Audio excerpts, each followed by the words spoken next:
పాము స్వభావాన్ని తెలిసి జాగ్రత్త పడతాం. మనిషి స్వభావం తెలియక బోల్తా పడతాం.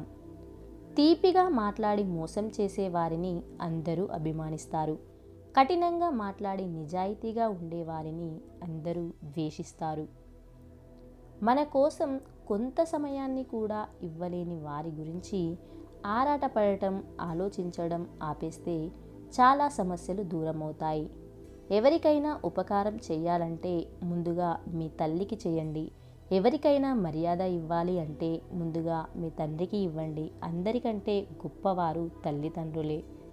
కోపం 10 వ్యాధులను తెచ్చిపెడితే చిరునవ్వు 1000 వ్యాధులను నయం చేస్తుంది. మనం కొందరి జీవితంలో కొంతవరకు మాత్రమే స్పెషల్గా ఉంటాం.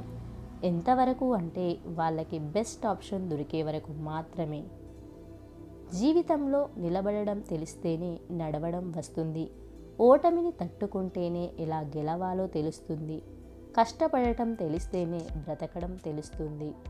మనల్ని వదిలివేయాలి అనుకున్న వాళ్ళు ఈ 2 విషయాలు చేస్తారు.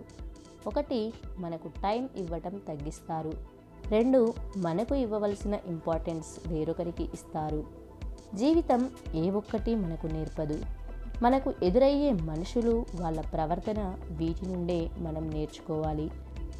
ఫ్రెండ్స్, ఈ వీడియోలో మీకు నచ్చిన మోటివేషన్ వర్డ్స్ ఏంటో తప్పకుండా కామెంట్ చేయండి. ఈ వీడియోని లైక్ చేయండి, షేర్ చేయండి, సబ్స్క్రైబ్ చేసుకోవడం మాత్రం మర్చిపోవద్దు.